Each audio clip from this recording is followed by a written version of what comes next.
Okay जी, class start करते हैं। Last time जो हमने स्टडी किया था दैट वाज बेसिकली, मैंने आपको बताया था कंपाइलर और ट्रांसलेटर में एक डिफरेंस हमने देखा था। फिर हमने देखा था कि कंपाइलर कि हमारे पास किस तरह से ये काम करता है। ठीक है, इसमें लास्ट टाइम ने देखा था कि हमारे पास जो भी इनपुट आती है हाई लेवल लैंग्वेज के अंदर, उसे प्री प्रोसेसर में से गुजारा जाता है, जो कन्वर्ट कर देता है हाई लेवल लैंग्वेज को प्योर हाई लेवल लैंग्वेज में। विच मीन्स अगर आपके पास कोई मैक्रोस हैं, ऑपरेटर की कन्वर्जन्स हैं, या आपके पास जो फाइल्स हैं उसकी जगह फाइल इंक्लूड हो जाती है, then pure high level language आपके पास चला जाता है कंपाइलर के अंदर। कंपाइलर में क्या होता है कि हाई लेवल लैंग्वेज में जो कोड लिखा हुआ है आपका, उसे कन्वर्ट कर दिया जाता है असेंबली लैंग्वेज के अंदर, और उसी टाइम पे अगर कोई एरर्स वगैरह हैं या कोई वार्निंग्स हैं, आपका कंपाइलर जो है इसको जनरेट कर देता है। फिर उसके बाद यही असेंबली लैंग्वेज कोड जो है इसको फीड किया जाता है असेंबलर के अंदर, और असेंबलर क्या करता है, इसका एक रीलोकेटेबल कोड जो है उसको जनरेट कर देता है, जो मेमोरी में हम कहीं भी इसको स्टोर करवा सकते हैं डिफरेंट जगह के ऊपर। आफ्टर दैट ये रीलोकेटेबल कोड जो होता है ये चला जाता है लिंकर एंड लोडर के पास। लिंकर क्या करता है, जो डिफरेंट ऑब्जेक्ट ओबीजी फाइल्स होती हैं उनको ये क्या करता है, आपस में लिंक करता है, और आपकी जो एग्जीक्यूटेबल फाइल होती है उसे मेमोरी के अंदर एक स्पेसिफिक एड्रेस के ऊपर इसको क्या कर देता है, लोड कर देता है। आज के लेक्चर में हम क्या देखेंगे, ये हमने 4 स्टेप्स देखे थे। ठीक है, अब हम देखेंगे जो कंपाइलर है, जो सिंपल ये जो कंपाइलर है, इसके अंदर हमारे पास 6 फेजेस होती हैं। उसमें किस तरह से हम क्या करते हैं, कंपाइलर में हमारे पास स्ट्रीम्स आती हैं और किस तरह से एरर्स जो हैं या वार्निंग्स जो हैं वो जनरेट होती हैं, और किस तरह से इसके अंदर काम होता है।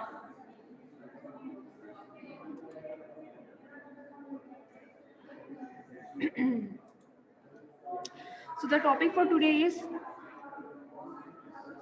phases of compiler. ठीक है, अच्छा जी, ये फेजेस ऑफ कंपाइलर जो है हमारे पास, ये हमारे पास बेसिकली हैं 6 स्टेप्स। ठीक है, ये 6 स्टेप्स हमारे पास क्या आ जाते हैं कि सबसे पहले हमारे पास जो स्टेप आता है उससे हम क्या कहते हैं, लेक्सिकल एनालाइजर। ठीक है, लेक्सिकल एनालाइजर में सबसे पहले हमारे पास क्या आ जाती है, जो भी हाई लेवल लैंग्वेज है, इससे पास आउट होके हमारे पास जो डेटा आता है वो चला जाता है सिंटेक्स एनालाइजर के पास। इधर से हमारे पास डेटा चला जाता है सिमेंटिक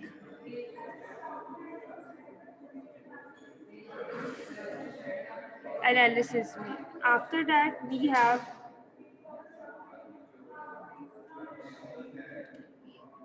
इंटरमीडिएट कोड जनरेशन।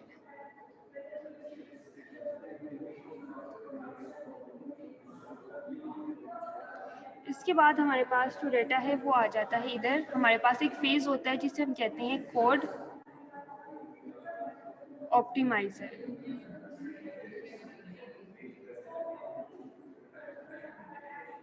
और इधर हमारे पास क्या होता है, target code generator. So what I am trying to explain is that कि ये जो हमने देखा है कि हमारे पास ये क्या है, ये जो कंपाइलर का एक फेज है, ठीक है, जो कंपाइलर का एक स्टेप आ रहा है, इसमें बेसिकली हमारे पास जब भी कंपाइल करते हैं हमारे कोड को, हमारे पास क्या होते हैं, ये 6 स्टेप्स होते हैं। हमारे पास लेक्सिकल एनालाइजर है, सिंटेक्स एनालाइजर है, सिमेंटिक एनालाइजर है, इंटरमीडिएट कोड जनरेटर है, कोड ऑप्टिमाइजर है, और क्या है, टारगेट कोड जनरेटर है। ठीक है, जब भी आपका कोड जो आता है किसके अंदर,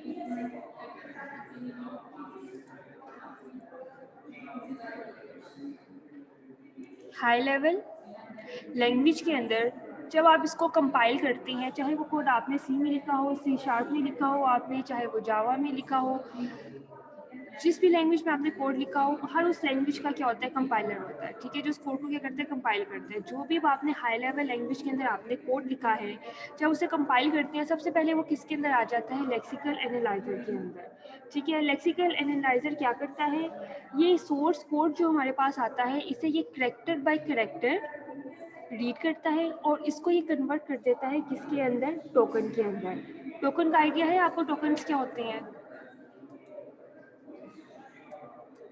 यस मैम। क्या होते हैं? मैम एक स्ट्रिंग होती है ना, उसको जो पहला वर्ड होता है उसको एक टोकन कहते हैं, जो दूसरा वर्ड होगा उसको दूसरा टोकन। ओके ठीक है। अच्छा, हम क्या करते हैं, इसके अंदर हमारे पास जो भी करेक्टर ऑफ स्ट्रीम आती है हमारे पास, लेक्सिकल एनालाइजर उसे क्या करता है, उसे स्ट्रीम ऑफ टोकन्स के अंदर डिवाइड कर देता है। ठीक है, अब इस पर आपके पास क्या हो सकते हैं, टोकन्स के अंदर आपके पास कोई भी पंक्चुएशन सिंबल्स भी हो सकते हैं। ठीक है, कोई रिजर्व वर्ड है वो एक टोकन बन जाएगा, आइडेंटिफायर है ये एक टोकन बन जाएगा, नंबर जो है ये एक टोकन बन जाएगा।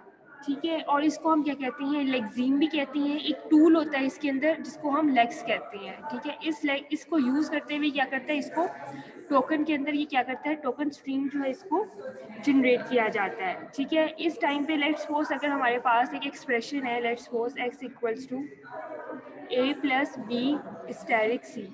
ठीक है, अगर हमारे पास हाई लेवल लैंग्वेज के अंदर हमने ये एक लाइन लिखी हुई है, लाइन ऑफ कोड है हमारे पास, जब ये किसके पास आएगी, लेक्सिकल एनालाइजर के पास, तो वो क्या करेगा, वो सबसे पहले इसको क्या करेगा, करेक्टर बाय करेक्टर रीड करेगा, इसे हम स्कैनर भी कहते हैं, और वो उसे क्या करेगा, टोकन के अंदर कन्वर्ट कर देगा। अब इसमें वो देखेगा कि जो x है ये हमारे पास क्या है, ये एक आइडेंटिफायर है, a क्या है, आइडेंटिफायर है, b क्या है, आइडेंटिफायर है, c क्या है, आइडेंटिफायर है, ये क्या है आपके पास, ऑपरेटर है। ठीक है, प्लस का ऑपरेटर है, मल्टीप्लिकेशन का ऑपरेटर है।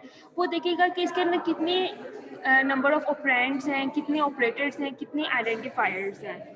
ठीक है, रेगुलर एक्सप्रेशन आप लोग पहले पढ़ के आ चुके हुए हैं। ठीक है, इसके बाद क्या किया जाता है, इसको टोकन्स के अंदर जनरेट कर दिया जाता है। अब जब उसको टोकन्स के अंदर कन्वर्ट करेगा, टोकन ऑफ स्ट्रीम हमारे पास लेक्सिकल एनालाइजर जब जनरेट करेगी, तो हमारे पास क्या आ जाएगा, एक्स क्या था हमारे पास, आइडेंटिफायर, इक्वल टू ए भी क्या है, आइडेंटिफायर, प्लस बी भी क्या है, आइडेंटिफायर, और सी भी क्या है, आइडेंटिफायर। अब ये यहाँ पे हमारे पास सेमी कॉलन है, ये भी क्या है, ये एक टोकन है। ये हमारे पास क्या आ जाएगी, आउटपुट आ जाएगी लेक्सिकल एनालाइजर की। ये कोड हमने हाई लेवल लैंग्वेज के अंदर फीड किया, टोकन में कन्वर्ट होने के बाद हमारे पास ये आ जाएगी, ठीक है। इसी तरह से हम ID1, ID2, ID3 करके भी इसको हम लिख सकती हैं। इसके बाद ये जो टोकन ऑफ स्ट्रीम है हमारे पास, ये चली जाती है सिंटेक्स एनालाइजर के पास। सिंटेक्स एनालाइजर में बेसिकली क्या होता है, हमारे पास देखा जाता है, इन टोकन्स को देखा जाएगा। अच्छा, जब लेक्सिकल एनालाइजर में हमारे पास ये आएगा, इसमें अगर आपके पास कोई भी वाइट स्पेसेस वगैरह, इसको रिमूव कर दिया जाएगा। जब सिंटेक्स एनालाइजर में हमारे पास ये स्ट्रीम ऑफ टोकन्स आएगी, ठीक है, तो इसकी एक ग्रामर जो है, ग्रामर के अकॉर्डिंगली, कॉन्टेक्स्ट फ्री ग्रामर के अकॉर्डिंगली क्या किया जाएगा, इसका एक सिंटेक्स ट्री जो है उसको जनरेट किया जाएगा। उसको जनरेट करने के बाद हम देखती हैं कि इसके अंदर सिंटेक्स एरर है कि नहीं। वो हम किस तरह से करते हैं, कंपाइलर किस तरह से काम करता है, वो इस तरह से है कि लेट्स सपोज अगर आपके पास ये आ गई ना, आपके पास लेक्सिकल एनालाइजर की आउटपुट, इसकी ग्रामर क्या हो सकती है, हमारे पास ग्रामर इसकी कुछ इस तरह से हो सकती है, एस, ये ID इक्वल टू ई, ठीक है। ये सेट ऑफ प्रोडक्शन रूल्स हैं कुछ। ई का हम कर देंगे E प्लस टी, ये ठीक है, और हमने इसे क्या कर दिया टी। अब हमने क्या लिखा यहाँ पे टी, इसको हम ये वाला कर देंगे, ठीक है। ID मल्टीप्लाई बाय ID वाला, जो ये वाले प्रोडक्शन रूल्स जो है हम ये डिफाइन करेंगे, इसकी ग्रामर जनरेट होगी, ठीक है।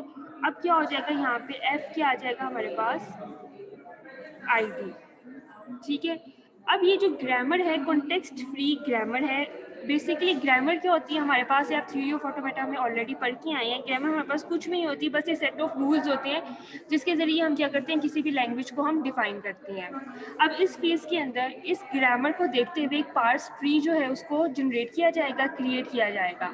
अगर उस पार्स ट्री की जब हम उसको बॉटम अप पार्सिंग करेंगे, कि हमारे पास यही आउटपुट आएगी, इसका मतलब ये है कि उसके अंदर सिंटेक्स एरर नहीं है। अगर वो उसके अकॉर्डिंगली हमारा ट्री नहीं बनता, इसका मतलब ये है कहीं ना कहीं हमारी इनपुट जो है ये गलत आई है, इसके अंदर कुछ ना कुछ सिंटेक्स एरर है।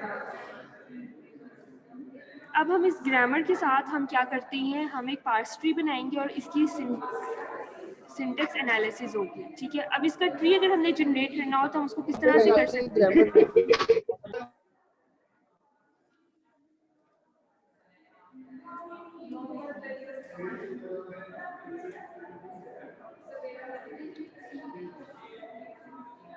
इसका ट्री किस तरह से जनरेट कर सकते हैं हम,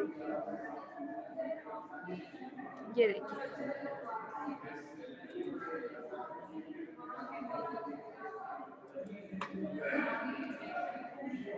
अगर ये S है आपके पास, ठीक है, तो इधर क्या आ जाएगा, ID इक्वल टू E, ठीक है।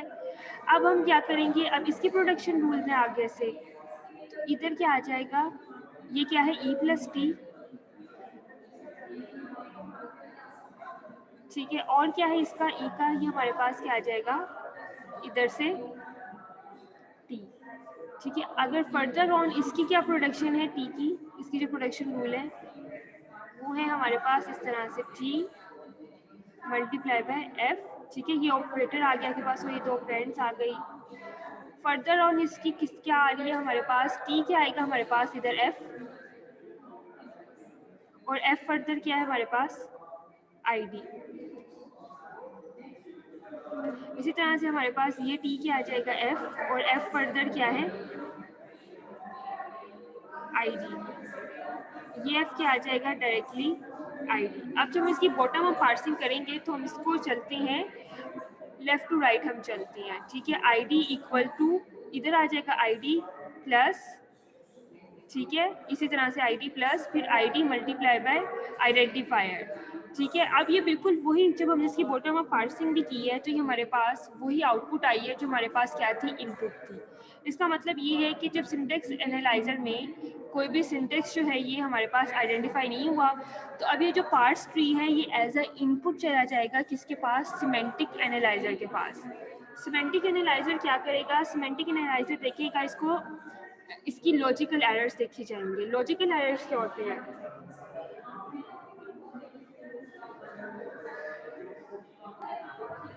जो मैम सिस्टम शो नहीं करता लेकिन वो आउटपुट आने पर हमें पता चलती है कि हमने कहीं पे गलती की है। फॉर एग्जांपल अगर हमने पाई की वैल्यू गलत लिख दी है तो वो एंड पे जब आउटपुट आएगी तो वो गलत आएगी। ठीक है। लॉजिकल एरर्स बेसिकली आपके पास आ जाते हैं कि लेट्स सपोज अगर आपने किसी वेरिएबल का स्कोप आपने गलत डिफाइन कर दिया, ठीक है, वो लॉजिकल एरर आ जाएगा आपके पास।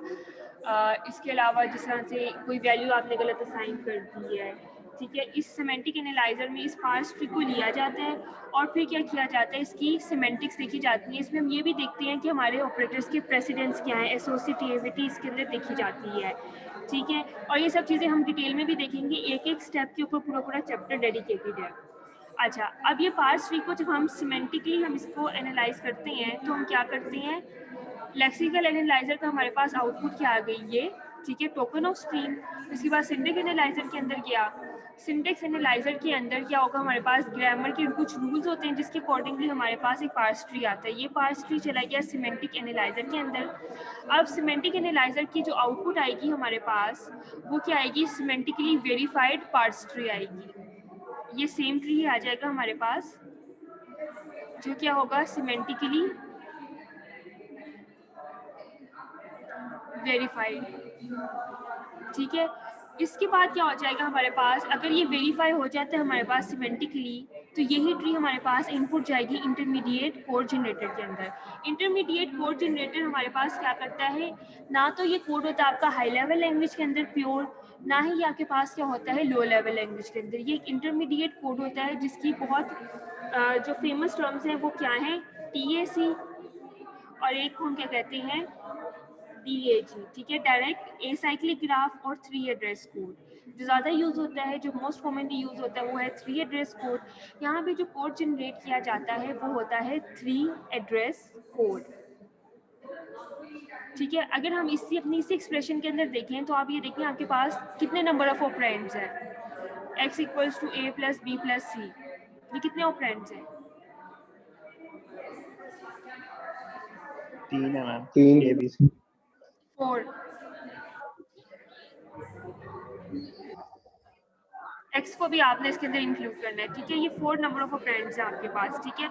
अब हमने क्या जनरेट करना है, इसका 3 एड्रेस कोड। 3 एड्रेस कोड हम किस तरह से इसका जनरेट करते हैं, अब ये देखिए, ये था हमारे पास, ये हमारे पास इनपुट थी। सबसे पहले हमारे पास इधर क्या आ जाएगा, T1 इक्वल्स टू, ये इधर से मैं जा रही हूँ, ठीक है, T1 equals to B static C, ये वाला काम, ठीक है। T2 में हम क्या रखवा देंगे, A प्लस, ये A आ गया और इसकी जगह हमने क्या रखवा देना है, T1। फॉलो कर रहे हैं इधर। अब X के अंदर हम क्या रखवा देंगे, T2,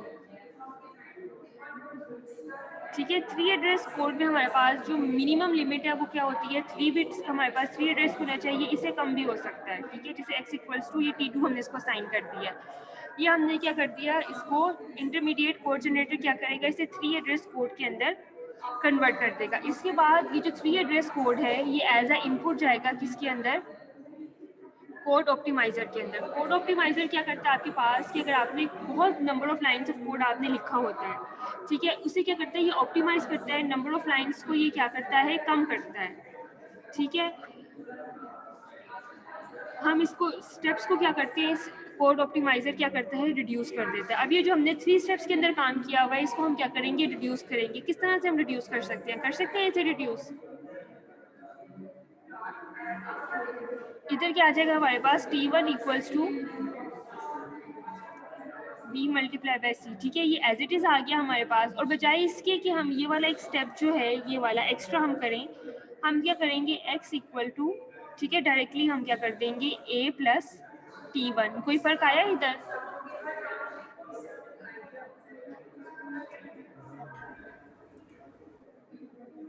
मैम हम इस तरह भी कर सकते हैं कि हम x के अंदर पहले सेव कर लें b मल्टीप्लाई c और उसके बाद x इज इक्वल टू कर लें a प्लस x।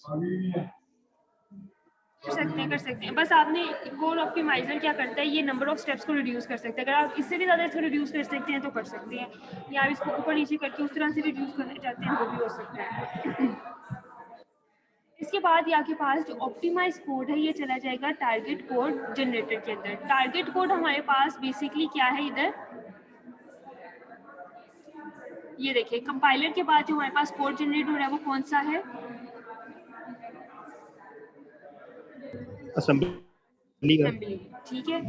तो अभी हम इस कंपाइलर फेज के ऊपर हैं, ठीक है। ये 6 फेजेस इसके अंदर जो चल रही है, तो जो हमारे पास टारगेट कोड होगा वो कौन सा है? असेंबली कोड है, ठीक है। अब इसका क्या होगा? असेंबली कोड जो है ये जनरेट होगा। असेंबली पढ़ी हुई है ना आपने?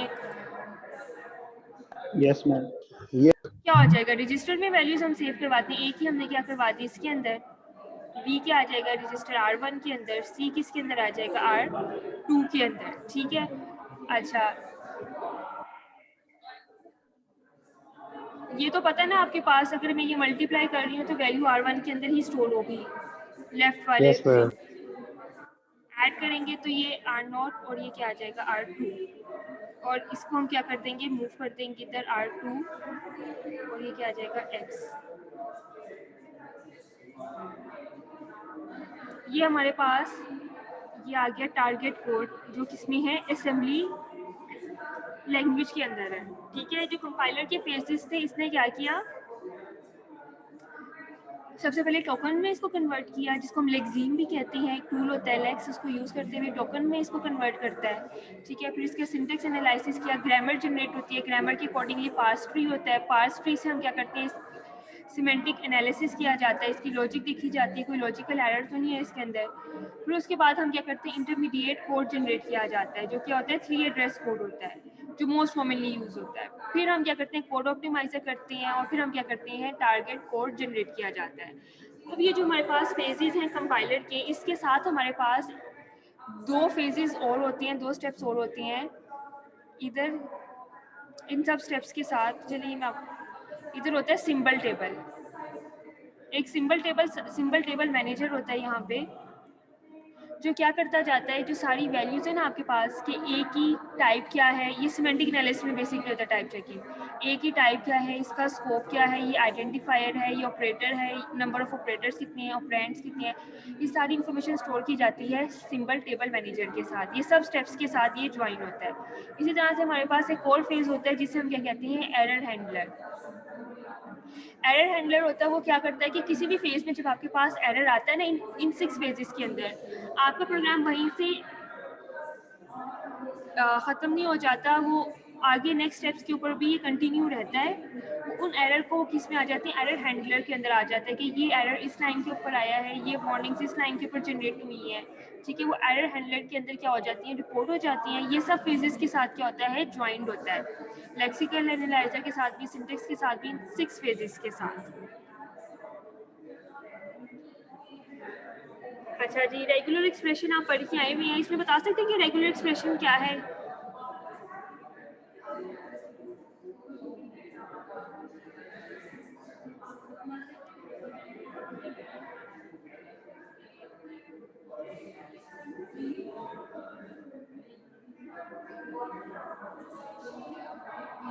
रेगुलर एक्सप्रेशन हम किसे कहते हैं?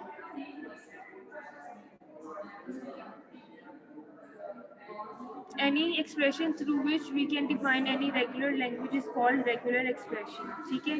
तो इसमें क्या है हमारे पास? ये जो आइडेंटिफायर है ये भी क्या है? एक्सप्रेशन है, ठीक है। और ये जो ऑपरेंड है हमारे पास, या कोई नंबर आ जाएगा, कोई कांस्टेंट जो नंबर आ जाएगा आपके पास, वो भी क्या हो जाएगा? एक्सप्रेशन आ जाएगी आपके पास। जो सम ऑफ एक्सप्रेशन है वो भी एक्सप्रेशन है, जो मल्टीप्लिकेशन ऑफ एक्सप्रेशन है ये आपने पढ़ी होंगी उसकी प्रॉपर्टीज के अंदर रेगुलर एक्सप्रेशन की, वो भी एक्सप्रेशन है। जो असाइनमेंट ऑपरेटर है इक्वल टू, ये भी क्या है? ये भी एक्सप्रेशन है, ठीक है। और इस एक्सप्रेशन का क्या करते हैं?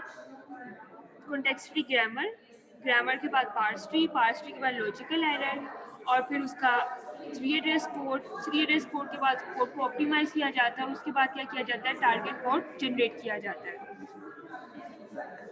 सो for any questions? No ma'am, clear है। चलिए फिर मैं आपको एक देती हूँ क्वेश्चन, वो भी मैम मुझे बताएं सिंबल किस तरह टेबल से। मैनेजर को एक दफा एक्सप्लेन कर देंगे फिर से? मैं आपको बताती हूँ। अच्छा जी, इसमें जो आपके पास ऑपरेटर्स हैं, आपको पता है कुछ ऑपरेटर्स बाइनरी होती हैं, कुछ यूनरी होती हैं। ये बहुत बेसिक चीज़ें हैं, इतनी बताने की इसकी ज़रूरत नहीं है।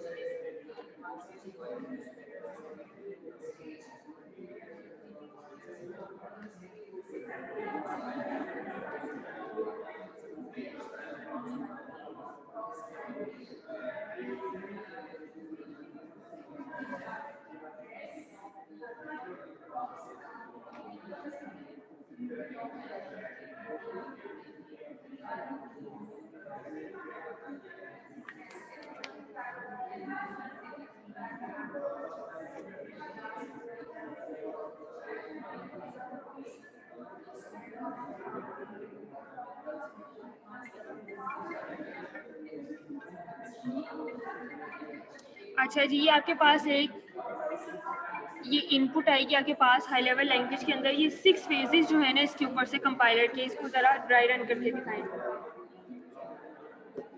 किस तरह से आएगा हमारे पास।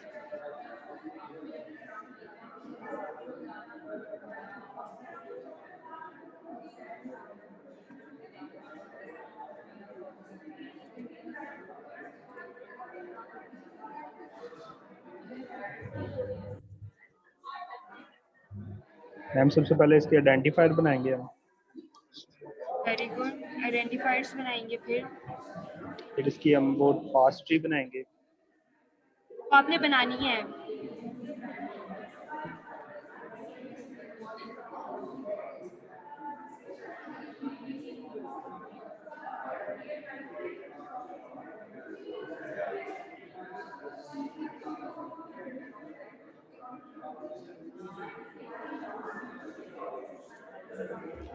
मैम 32 के साथ प्लस का साइन है या फिर मल्टीप्लाई का?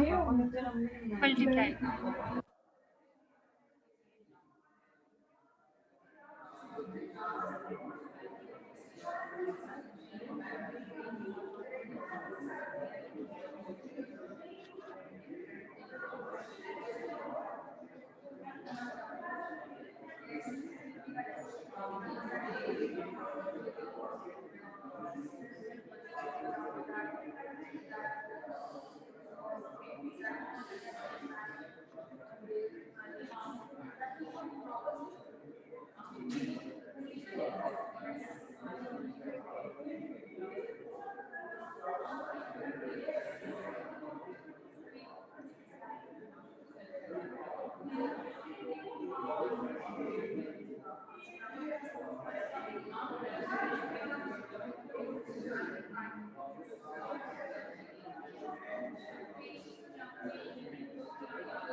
हाँ जी, बताएं किस तरह से करेंगे इसे हम।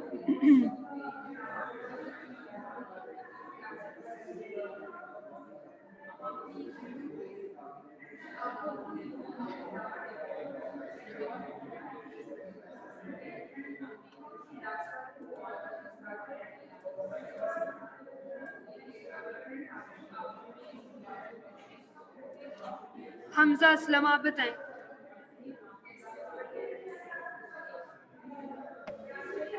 मैम सबसे पहले इसको कन्वर्ट करेंगे उसके अंदर टोकन के अंदर। लेक्सिमिक्स एनालाइजर के अंदर। तो इसका ID is equal to constant plus ID मतलब identifier is equal to constant plus identifier plus constant multiply by constant और आगे सेमीकोलन। ठीक है। उसके बाद जो इधर इसका ट्री बनेगा, ट्री भी बनेगा। अच्छा, बताना है। नहीं बस ठीक है। अच्छा जी, अब इसमें क्या आपके पास जब इसको लेक्सिकल एनालाइजर के अंदर जब हम इसको फीड करेंगे तो हमारे पास क्या आ जाएगा, ID equals to constant number. ठीक है, ये आ जाएगा हमारे पास प्लस सी क्या है, आइडेंटिफायर है, मल्टीप्लाई पे ये भी कांस्टेंट है हमारे पास। ठीक है, कांस्टेंट लिख लें, नंबर लिख लें। ठीक है, ये टोकन में आ जाएगा आपके पास। उसके बाद हम क्या करेंगे, इसका एक सिंटेक्स ग्रामर इसकी जनरेट होगी। ग्रामर क्या लिख सकते हैं हम इसकी, ग्रामर जनरेट होगी। और ग्रामर के बाद हम क्या करेंगे, इसका एक पार्स ट्री बनाएंगे। जब हम इसका पार्स ट्री बनाएंगे और फिर हम देखेंगे कि अगर वो इसी इनपुट के अकॉर्डिंगली है तो इसका मतलब ये है कि हमारे पास इसके अंदर एरर नहीं है। तो हम किस तरह से बना सकते हैं, अगर हमारे पास ये असाइन है, ठीक है, ये इक्वल टू का ऑपरेटर, ये आपके पास क्या है, एक्सप्रेशन है, ग्रामर नहीं मैं लिख रही इसकी, ये एक्सप्रेशन आ गया आपके पास। ठीक है, अब इस एक्सप्रेशन के इधर क्या आ जाएगा आपके पास, एक और एक्सप्रेशन, इधर प्लस एक्सप्रेशन। ठीक है, और इस साइड पे हम इधर क्या आ जाएगा, नंबर प्लस और ये। ठीक है, चाहे इधर से लिख लें, इसकी आप प्रोडक्शन कर लें। ठीक है, इधर क्या आ जाएगा, नंबर मल्टीप्लाई बाय एक्सप्रेशन। ठीक है, ये नंबर आपके पास नंबर आ जाएगा, ये एक्सप्रेशन क्या आ जाएगा, आईडी। ठीक है, और ये भी क्या आ जाएगा, आईडी आ जाएगा।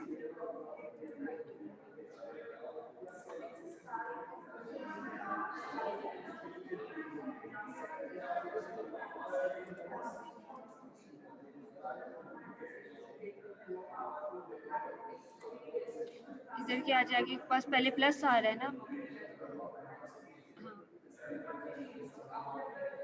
प्लस नंबर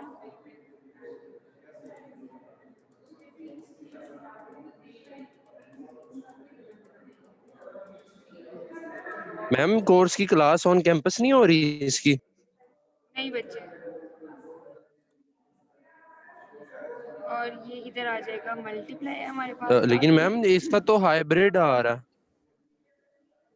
बच्चे नया टाइम टेबल आया, देखें जरा, उसमें उन्होंने इसको ऑनलाइन कर दिया है। मैम इसको हाइब्रिड नहीं करवा सकते हैं? लेकिन मैम ये कोर्स ऑनलाइन पढ़ने वाला कोई है तो नहीं, ये मतलब ऑनलाइन हम ये समझ ही कुछ नहीं आनी इसकी। अगर आ भी जाती है लेकिन हमारी डिग्री एंड हो रही है, इसका ऑनलाइन पढ़ने का फायदा क्या फिर? मैं उनसे रिक्वेस्ट करूंगी, मैंने पहले भी क्योंकि सारी कंपाइलर कंस्ट्रक्शन की क्लासेस जो है ना उन्होंने ऑनलाइन कर दी हैं, या आप भी उनको ईमेल कर दें सर नुमान खलील को। मैं तो उनसे करूंगी ही रिक्वेस्ट कि आपको क्लास में ही करवाया जाए, क्योंकि सारा काम ही आपका बोर्ड पे करने वाला है। बाकी सारी जो सेक्शंस है ना वो भी ऑनलाइन ही है। सब ऑनलाइन है। Yes ma'am. कोई भी कंपाइलर कंस्ट्रक्शन का ऑन कैंपस नहीं है। मैम आप खुद करेंगी उनसे बात? मैं खुद भी करूंगी उनसे बात, रिक्वेस्ट करूंगी मैं, और अगर आप लोग ईमेल्स करेंगे तो भी हो सकता है okay ma'am, we will try, हम मेल कर लेते हैं। अच्छा ठीक मैम है। किसको इसका करें, एचओडी को करें या अभी सिर्फ सिर्फ नुमान नुमान खलील खलील, सिर्फ नुमान खलील साहब। साहब? ठीक है। ठीक है, ये इसका क्या बना लिया हमने, एक पार्स ट्री आ गया। यही पार्स ट्री दोबारा क्या जाएगा, सिमेंटिक एनालाइजर के अंदर जाएगा। सिमेंटिक एनालाइजर में जाने के बाद इसका क्या जनरेट हो जाएगा, इंटरमीडिएट कोड। ये आपने इसका जनरेट करना है, ठीक है। 3 एड्रेस कोड आपने इसका खुद करना है आप, ठीक है। और उसके बाद आपने इसको क्या करना है, ऑप्टिमाइज करना है। और फिर इसके बाद ये आपकी ग्रेडेड एक्टिविटी है, ये आपने करनी है। इसका टारगेट कोड जो आपने इसको जनरेट करना है। एक आपने इसका करना है, एक और मैं आपको देती हूँ, वो भी आपने करना है। मैम जो आपने एग्जांपल करवाई थी वो एक दफा खोल देंगी?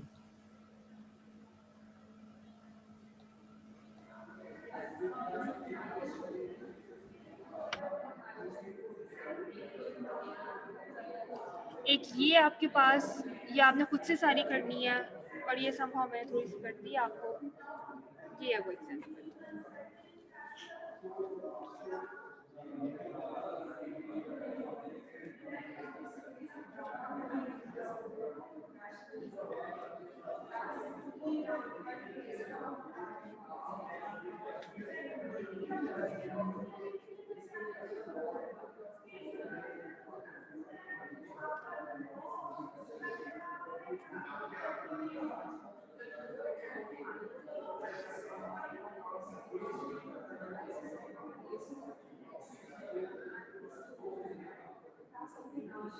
मैम वो एग्जांपल नोट नहीं की पिछली वाली। ये मैं आपको ना स्लाइड सेंड कर दूंगी, और जब ये आप इसको खोल के देखेंगे तो आपको ये ब्लैंक नजर आएंगे। आपने इसको डाउनलोड करके देखना है, ठीक है, क्योंकि गूगल डॉक्स इसको सपोर्ट नहीं करता एनिमेशंस को।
अच्छा जी, ये एक और आपका क्वेश्चन है, ये आपने कोशिश करनी, अगर आपसे सॉल्व हो जाता है तो ठीक है, अदरवाइज मैं आपको खुद करवा दूंगी। इसमें क्या है, आपके पास ये एक्सप्रेशन आपके पास गिवन है, हाई लेवल लैंग्वेज के अंदर ये आएगा। इसमें आपने क्या करना है, आपने इसके अंदर ऑप्टिमाइज नहीं करना, ऑप्टिमाइजन फेस के अलावा आपने इसका टारगेट कोड जो है इसको आपने जनरेट कर देना है विदाउट ऑप्टिमाइजिंग इट, ठीक है। ये भी करके देखिएगा अगर आपसे होता है कि नहीं। एक ये आपने करना है, ये आपकी क्रेडिट एक्टिविटी और ये आपकी क्रेडिट एक्टिविटी है। मैम ये कब जमा करवानी है? ये नेक्स्ट वीक तक। मैम काइंडली जरा ईमेल कर दीजिएगा क्योंकि वो एलएमएस तो बना नहीं है, तो अगर हम इसको बाद में पढ़ के अगर करने सॉल्व मैम।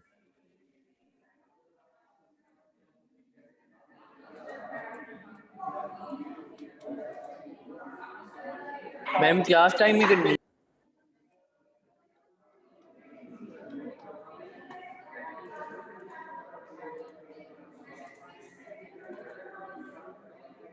अच्छा जी, समझाने वाला काम मैंने आपको कर दिया। अब थोड़ी सी इसकी थ्योरी देख लेते हैं कि हमने आज क्या किया है।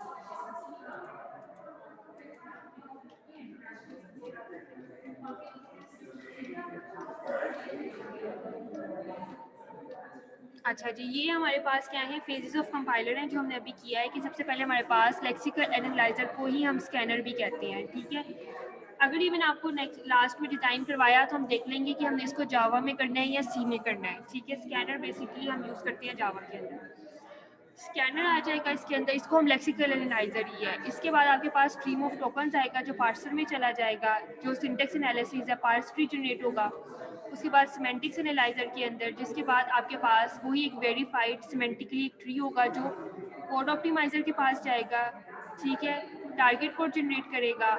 और फिर उसके बाद आपके पास इन सब फेजेस के साथ आपके पास क्या है, एक सिंबल टेबल है और एक एरर हैंडलर है, ठीक है। सिंबल टेबल में क्या होता है, आपके पास जितनी भी आपके पास, जिस तरह से हमने एक्सप्रेशन देखी है a equals to b multiply by 2 और ये जो भी हमने देखी एक्सप्रेशन, उसमें हम ये देख लेते हैं कि एक जो हमारे पास वेरिएबल है उसकी टाइप क्या है, उसका स्कोप क्या है, वो आइडेंटिफायर है, वो कांस्टेंट है, ठीक है। ये सब चीज़ें सिंबल टेबल के अंदर जो है इसको नोट कर लेते हैं और ये सारे फेजेस के साथ क्या होती हैं, ज्वाइंट होती हैं। अगर आपके पास टारगेट कोड ऑप्टिमाइजर में किसी फेज के ऊपर आपको ज़रूरत पड़ जाती है कि आप देख सकें कि इस सिंबल का क्या स्कोप था, इसकी क्या टाइप थी, टाइप चेकिंग क्या थी, ठीक है, वो आप सिंबल टेबल के थ्रू क्या कर सकते हैं, इसको देख सकते हैं। एरर हैंडलर क्या करता है कि थ्रू आउट दीज 6 फेजेस अगर आपके पास अगर इधर कोई एरर आ जाता है तो वो ये नहीं करता कि इधर ही वो स्टॉप हो जाए, वो पूरे फेजेस को एग्जीक्यूट करता है, इससे पास आउट होता है, उसके बाद कहीं जाके वो आपको एरर्स जो है वो देता है। और एरर हैंडलर तब तक क्या करता है, उस लाइन को या उस चीज़ को नोट डाउन कर लेता है कि इसमें मसला है, इसमें मसला है।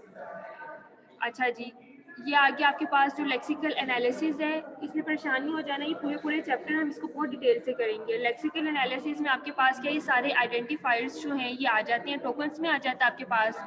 अगर ए है आपके पास, री आइडेंटिफायर है, ब्रैकेट्स हैं, ये भी हैं आपके पास, ठीक है। असाइनमेंट ऑपरेटर भी मैंने आपको बता दिया, नंबर भी, और ये कॉन्स्टेंट्स भी आ जाती हैं, ठीक है। इसके अलावा ये हमारे पास रेगुलर एक्सप्रेशन आ जाती है, ठीक है, जिसमें आपके पास अगर sum of expression is also expression, multiplication of expression is also expression, assignment is also expression, ये सब expressions हैं आपके पास।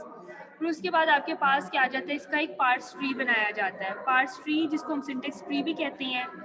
इस तरह से आपके पास ये सिंटेक्स ट्री जो है ये क्रिएट किया जाता है और उसके बाद हम इसे क्या करते हैं, सिमेंटिकली हम उसको देखते हैं। सिमेंटिकल एनालाइजर में हम क्या करते हैं, देखते हैं उसकी डिक्लेरेशन कि अगर आपने कोई XYZ वेरिएबल यूज़ किया है कि आपने उसको डिक्लेयर किया है या नहीं किया, उसकी टाइप चेकिंग देखती है कि वो किस टाइप का था, इंट था, फ्लोट था, कैरेक्टर था, उसकी टाइप क्या थी, उसका स्कोप क्या था, ठीक है। और हम देखते हैं इसके अंदर कोई लॉजिकल एरर्स तो नहीं है इसके अंदर, ठीक है।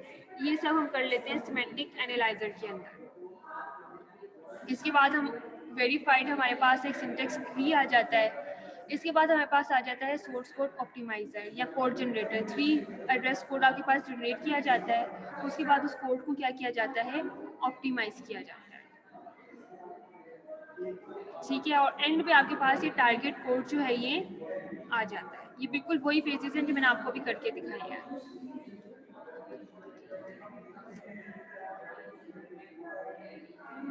बुक से भी देख लेते हैं ये बुक का कौन सा पोर्शन है जो हमने किया आज।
ये बुक जो है हम इसको फॉलो कर रहे हैं और ये वाला हमने आज ये फेजेस ऑफ कंपाइलर वाला टॉपिक 1.3 एंड 1.2 आज हमने इसको कवर किया है।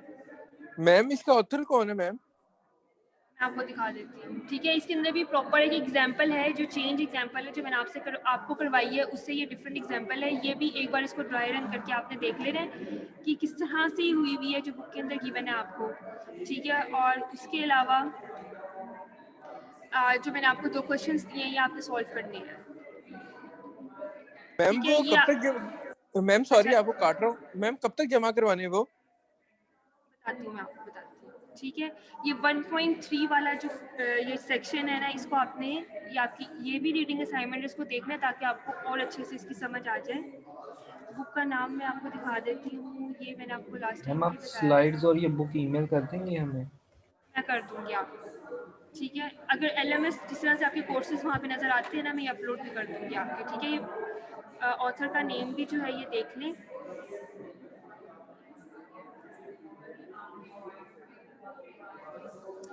ठीक है, कोई चीज़ ना समझ आई हो तो नेक्स्ट लेक्चर में मुझसे पूछ लें, अगर आपको कोई चीज़ समझ नहीं आई।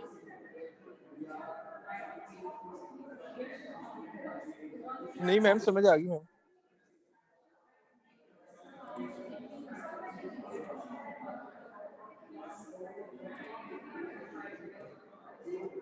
मैम करके आपको मेल कर दे। नहीं बच्चों, आपने मुझे ईमेल नहीं करनी, ये आप करके रख लें अपने पास। LMS के ऊपर ही मैं आपकी सबमिशन दूँगी या मैं इसको, ठीक है। लेकिन आप इसको कर लें साथ साथ, ठीक है। नेक्स्ट लेक्चर तक ना आप ये दोनों क्वेश्चंस जो मैंने आपको दिए हैं वो भी कर लें, और जो बुक में आपकी एग्जांपल गिवन है उसको भी एक बार अपने हाथ से करके देख लें। एंड पे हम मैम देख आपने लेंगे। मैम सॉरी मैंने ना लेक्चर जरा मिड से ज्वाइन किया था, तो मैम वो आपने सॉल्व करवाया इस लेक्चर में? हाँ जी, मैंने सॉल्व करवाया। मैम काइंडली जरा लेक्चर ईमेल कर दिएगा मैम। अच्छा जी, अटेंडेंस मार्क करवाएं अपनी। रोल नंबर 252 अब्दुल मनान। Present ma'am. हैंड रेज करते जाएं अपने। अब्दुल रबी यासिर, अब्दुल्ला आमिर, ठीक है। Abdullah Ahmad, present ma'am. ठीक हो गया। Ahmad Dawood,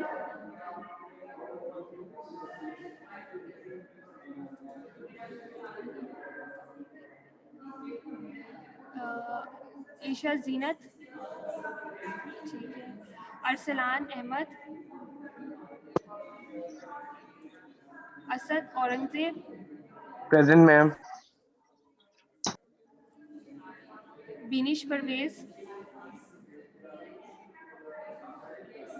Fizaan Ali, present ma'am.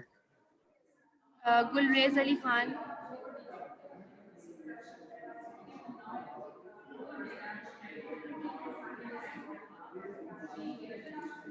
हाफिज मुबशर अकरम, हाफिज मोहम्मद असद,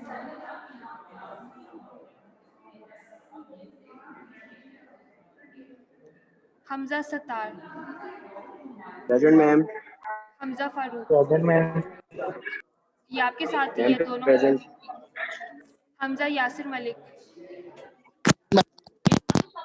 ठीक है। हमजा हारिस आमिर,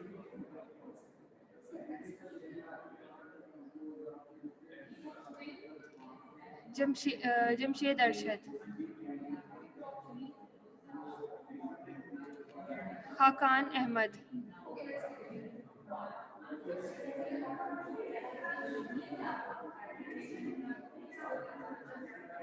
मरियम हबीब कुरैशी, मिर्ज़ा उस्मान अरशद, मोहम्मद उसामा नईम,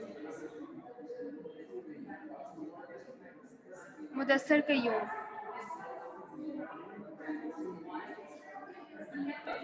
मैम हाफिज मोहम्मद से प्रेजेंट लग गई है, मेरा नेट प्रॉब्लम कर रहा है। बच्चे भी लास्ट में आप बताना। अब्दुल रहमान सुलहरिया, अब्दुल रहमान, ठीक है। मोहम्मद अहमद, अरबाज खान,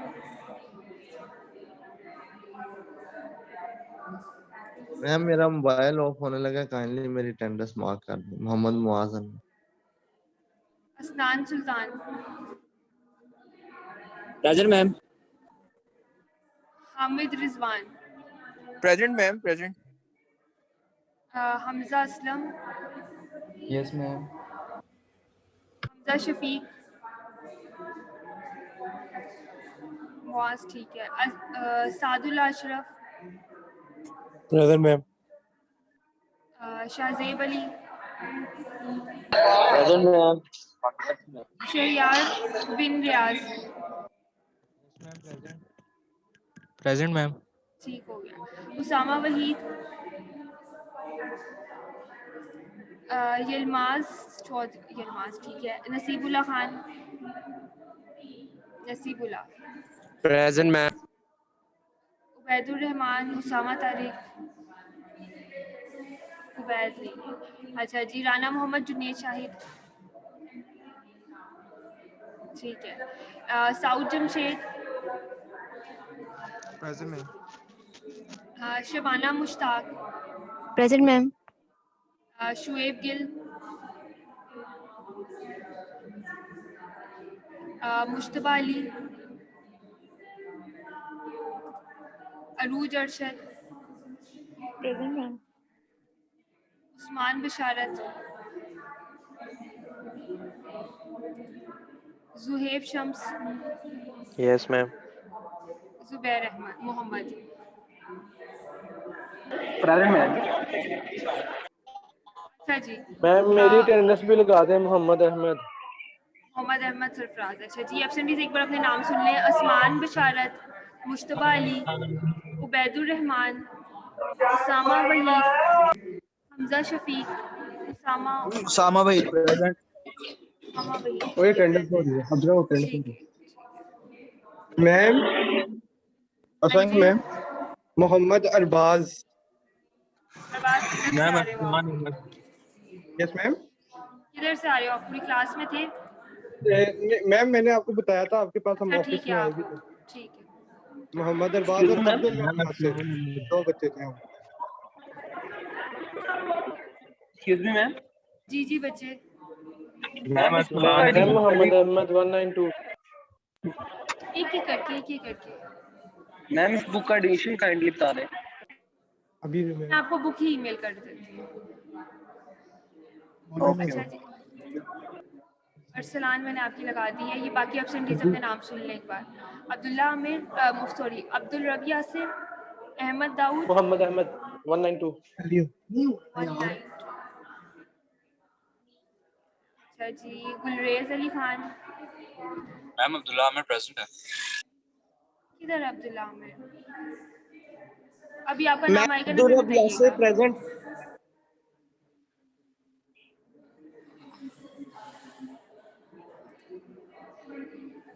गुलरेज अली खान, हारिस आमिर, जमशेद अरशद, हारिस भी प्रेजेंट है। जमशेद अरशद, खाकान अहमद, हमजा शफीक, उबैदुर रहमान और मुश्तबा अली बुखारी। लग गई है 192 की? मैम 049 अब्दुल रब यासिर। अब्दुल रबी यासिर की लग गई भी है। मोहम्मद अहमद सरफराज। बच्चे आप अपना रोल नंबर बताओ। लगा दिए। अहमद सरफराज आप बताओ, अपना रोल नंबर बताओ। 192 लगा दें प्रेजेंट। मैम 112 है आप? मैम 192।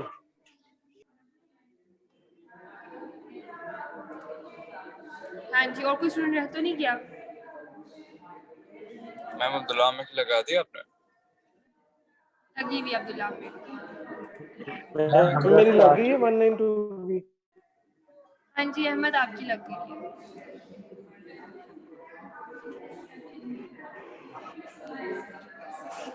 Ma'am Hamza star 046।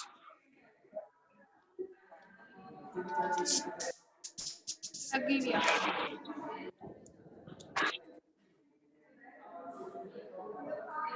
चलें जी class, that's it for today, Allah हाफिज़।